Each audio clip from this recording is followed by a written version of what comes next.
Selamat siang Pak Daniel. Pada video kali ini kami akan menjelaskan mengenai FL3 OS. Perkenalkan, saya Satria Cristiano Chandra dengan NIM 0706 0124 10064. Dan saya Clarence Adriano Hamilton dengan NIM 07060124 10066.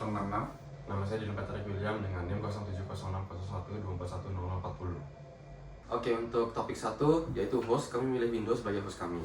Nah, untuk di host kami ini kami menggunakan Windows 11 dengan build system type 64 byte. Nah, untuk prosesor sendiri kami menggunakan Intel Core i7 dengan Gen 13 dan RAM sebesar 32 GB serta SSD sebagai storage sebanyak 1 TB. Dan juga kami menggunakan GPU yaitu RTX 4050. Kami sudah melakukan berbagai tes, dan untuk idle sendiri kami menemukan bahwa untuk utilization-nya sendiri itu berada di 9%. Nah, itu tuh masih sangat rendah. Nah, lalu kecepatannya itu berada di 1,85 GHz yang merupakan sebuah speed yang jauh di bawah base speednya yang berada di 2,4 GHz. Berarti prosesor sendiri itu bekerja sangat ringan. Lalu terdapat 229 processes dan 2922 threads, yang berarti terdapat 229 proses yang bekerja, dan proses itu dibagi menjadi 2922 bagian untuk dikerjakan oleh threads. Terdapat 100.650 handles, yang berarti terdapat 107.650 files yang terbuka. Dan untuk uptime sendiri itu tercatat 5 hari tanpa dimatikan. Lalu untuk RAM sendiri terdapat 32 GB dan terpakai sebanyak 8,2 GB. Nah, itu masih tersisa 23 GB, dan ini tuh sangat umum untuk Windows 11 penggunaannya, karena banyaknya aktivitas yang dibuka oleh Windows. Terdapat 9,5 GB cache. Nah, cache itu sendiri merupakan sebuah data yang sering kita buka. Jadi dia itu menyimpan file sebagai cache agar kita bisa buka dengan cepat. Terdapat juga page dan non-page pool. Nah, page ini merupakan sebuah memori yang bisa dipindahkan, dan sedangkan non-page itu tidak bisa. Lalu pada disk sendiri kami menemukan bahwa aktivitasnya itu sangat rendah, yaitu hanya 3% active time, dan dengan average respon 2,1 milisecond. Ini menunjukkan ke bahwa disk itu berada di kondisi yang sangat santai. Nah, untuk read dan write sendiri itu berada di 1,8 MB per second untuk read dan 7,2 MB untuk write. Nah, ini tuh berasal dari aktivitas background Windows. Total disknya sendiri itu berada 1 TB dengan file system dan page file aktif. Nah, statusnya ini NVMe SSD memastikan bahwa performa responsif.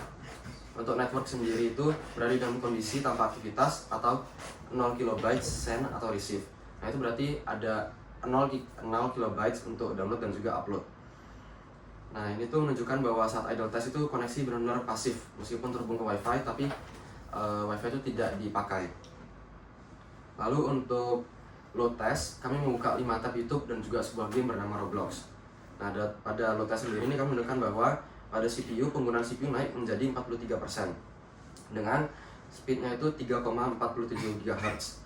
Berarti ada tugas berat seperti multitasking atau menjalankan berbagai aplikasi secara sekaligus.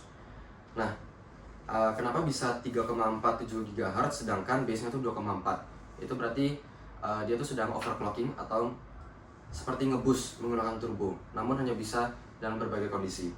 Lalu proses juga naik menjadi 266 dan threads juga naik menjadi 3499.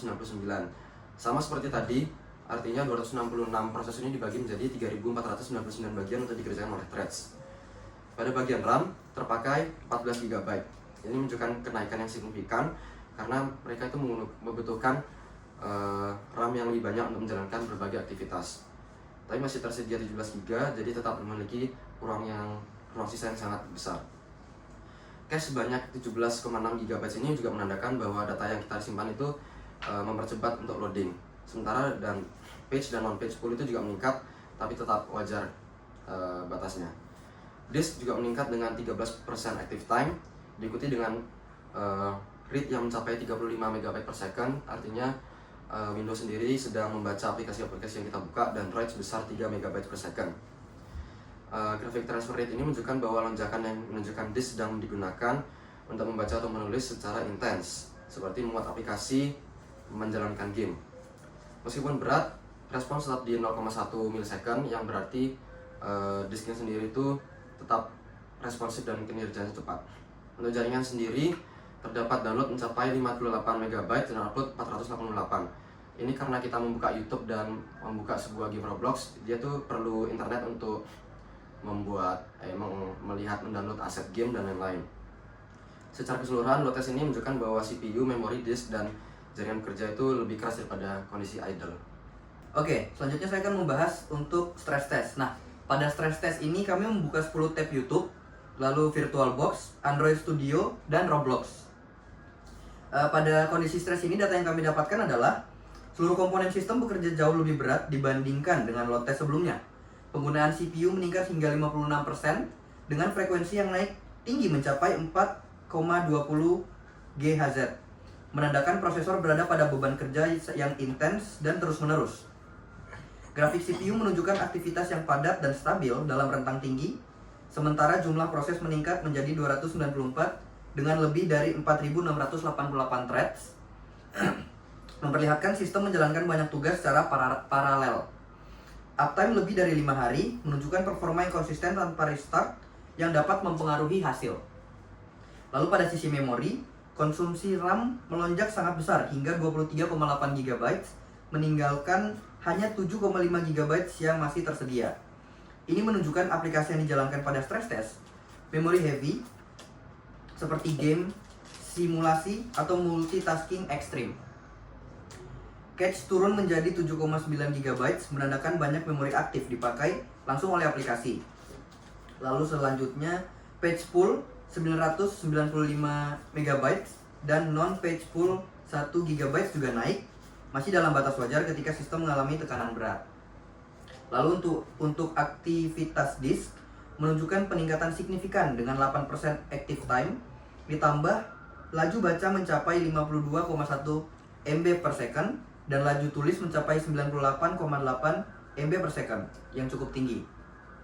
Grafik transfer disk menunjukkan pola naik turun cepat, tanda bahwa sistem sedang melakukan operasi file besar dan akses acak dalam jumlah tinggi. Respon time tetap stabil pada 0,5 ms, menunjukkan penyimpanan masih responsif meskipun sedang digunakan intensif. Lalu pada bagian jaringan, throughput menunjukkan aktivitas internet yang konsisten selama stress test. Kecepatan upload berada di 1,4 Mbps, sedangkan download berada di 57,7 Mbps. Memperlihatkan adanya streaming, unduhan, atau aktivitas online lainnya yang berjalan bersamaan dengan workload berat. Grafik yang hampir penuh dan tidak pernah jatuh ke nol menunjukkan jaringan aktif tanpa jeda. Secara keseluruhan, stress test ini menunjukkan bahwa CPU, memori, disk, dan jaringan berada dalam beban yang tinggi sekaligus. Sistem tetap mampu mempertahankan stabilitas tanpa bottleneck besar. Meskipun penggunaan RAM yang hampir penuh dan aktivitas CPU tinggi memperlihatkan bahwa perangkat sedang berada pada batas performanya dalam skenario intens. Lalu selanjutnya kami akan membahas tentang operating system of virtual machine. Nah, virtual machine Ubuntu yang digunakan dalam praktikum kami konfigurasi dengan spesifikasi yaitu Ubuntu 22.04 LTS 64 bit dengan 4 core CPU, virtual RAM 4 GB, dan penyimpanan virtual 40 GB. Kami berhasil mendownload satu program dalam virtual machine ini yaitu SuperTuxCard. Nah, pada saat idle test, data yang kami dapatkan adalah pada kondisi idle, virtual machine berada dalam keadaan sangat ringan dengan aktivitas sistem yang minim. Penggunaan CPU pada seluruh core terlihat sangat rendah, berkisar antara 8-10%, dan grafik menunjukkan pola yang stabil tanpa lonjakan. Ini menandakan bahwa hanya proses dasar sistem operasi yang berjalan tanpa adanya beban aplikasi yang signifikan. Pada bagian memori, virtual machine menggunakan sekitar 1,3 GB dari total 3,5 GB atau sekitar 37,8%, menunjukkan konsumsi yang wajar untuk sistem Linux dalam keadaan idle. Cache sebesar 1,8 GB menunjukkan bahwa sebagian besar RAM digunakan untuk caching agar sistem tetap responsif. Sementara penggunaan swap tercatat 0%. Artinya, virtual machine memiliki ruang memori yang cukup dan tidak pernah memindahkan data ke swap. Aktivitas jaringan juga sangat rendah. Total data yang diterima sekitar 249,6 KIB dan total data yang dikirim sebesar 64,5 KIB. Tanpa aktivitas transfer yang berlangsung yaitu 0 bytes per second. Grafik menunjukkan hanya beberapa puncak kecil di awal periode monitoring. Kemungkinan berasal dari proses background seperti pengecek update atau komunikasi internal sistem. Disk berada dalam keadaan hampir tidak aktif dengan total pembacaan sebesar 1,2 GB dan total penulisan 52 MB tanpa aktivitas baca atau tulis yang sedang berlangsung saat ini dan kata lain 0 bytes. Grafik disk yang rata menegaskan bahwa VM benar-benar dalam kondisi idle tanpa operasi I/O yang berat. Secara keseluruhan, idle test ini menunjukkan bahwa virtual machine berjalan sangat efisien dengan CPU, memori, jaringan, dan disk berada pada level aktivitas minimal. Tidak ada proses yang membebani sistem, sehingga kondisi ini mencerminkan keadaan idle yang ideal dan stabil. Pada saat load test, kami membuka 5 tab YouTube untuk melakukan percobaan. Pada kondisi ini, virtual machine mulai menunjukkan peningkatan aktivitas yang signifikan di seluruh komponennya. Penggunaan CPU pada 4 core meningkat menjadi kisaran 10-14% dengan grafik yang memperlihatkan banyak puncak dan fluktuasi. Ini menunjukkan bahwa virtual machine sedang menjalankan proses yang lebih aktif meskipun masih dalam batas beban sedang. Penggunaan memori juga melonjak lebih tinggi dibandingkan dengan idle test, yakni 2,8 GB dari 3,5 GB atau sekitar 78,8%. Ini menandakan aplikasi yang berjalan pada virtual machine mulai menekan kapasitas RAM. Selain itu, swap juga digunakan sebesar 650 MB atau sekitar 15,6% dari total 4,1 GB. Tanda bahwa RAM hampir penuh dan sebagian data dipindahkan ke swap untuk menjaga stabilitas sistem. Charge juga turun menjadi 910 MB karena lebih banyak memori dialokasikan ke proses aktif. Aktivitas jaringan juga meningkat selama load test. Kecepatan download berada di kisaran 634,9 KB dengan total data yang diterima mencapai 282,6 MB. Pengiriman data juga meningkat menjadi 10,8 KB dengan total upload 6,1 MB. Graphic network menunjukkan banyak lonjakan dan aktivitas berkelanjutan, menunjukkan adanya transfer data yang aktif seperti browsing berat, streaming, atau akses server. Disk juga bekerja lebih keras daripada saat idle. Total data yang dibaca mencapai 2,6 GB dan data yang ditulis mencapai 1,6 GB dengan aktivitas write real time sekitar 55,7 KB. Grafik disk memperlihatkan beberapa lonjakan I/O atau in and out, khususnya saat menulis data, menandakan adanya aktivitas aplikasi yang membaca dan menulis file secara terus-menerus. Secara keseluruhan, load test ini menunjukkan bahwa virtual memory berada dalam kondisi penggunaan menengah. Dengan RAM hampir penuh, swap mulai digunakan, CPU bekerja lebih aktif, jaringan ramai, dan disk mengalami in and out yang cukup tinggi. Tetapi sistem ini masih tetap stabil walaupun bebannya mulai terasa, terutama pada memorinya. Yang kemudian pada stress test, untuk stress test ini kami membuka 5 tab YouTube dan 1 game yang baru kami install. Pada kondisi ini virtual machine berada pada beban maksimal, yaitu hampir seluruh komponennya itu mulai mencapai batas maksimalnya. Penggunaan CPU meningkat sangat tinggi, yaitu 88-90% pada semua core-nya. Menunjukkan bahwa VM sedang menjalankan proses yang sangat berat dan hampir memaksimalkan kemampuan CPU. Grafik CPU terlihat sangat padat dan konsisten, berada di area tinggi tanpa turun drastis, menandakan workload yang terus-menerus aktif. Di sisi memori, VM menggunakan 2,8 dari total 3,5 atau sekitar 77,5%, sehingga RAM hampir penuh. Yang paling menonjol adalah penggunaan swap yang naik drastis hingga 2,1 GB dari total 4,1 GB, menandakan RAM sudah tidak cukup dan sistem mulai memindahkan data ke swap agar tetap dapat berjalan.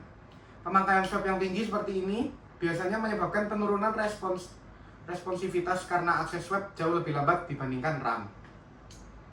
Aktivitas jaringan juga meningkat secara signifikan. Kecepatan download berada di 223,7 KB dengan total data yang diterima mencapai 561,4 MB. Sementara upload berada di 4,2 KB dengan total 12,2 MB terkirim.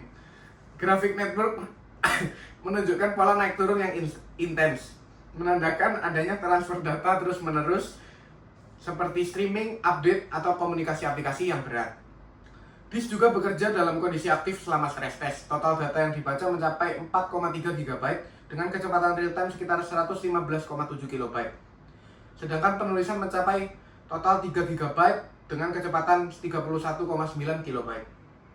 Graphic disk memperlihatkan banyak lonjakan in and out, terutama pada penulisan yang menunjukkan bahwa VM melakukan operasi baca tulis secara berkelanjutan, selaras dengan tingginya penggunaan swab dan aktivitas aplikasi.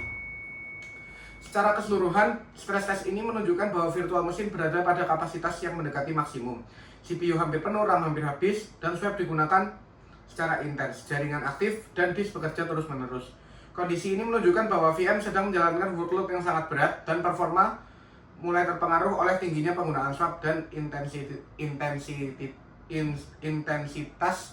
in and out. Seperti itu. Kenapa lu ketawa dong kok? Cok.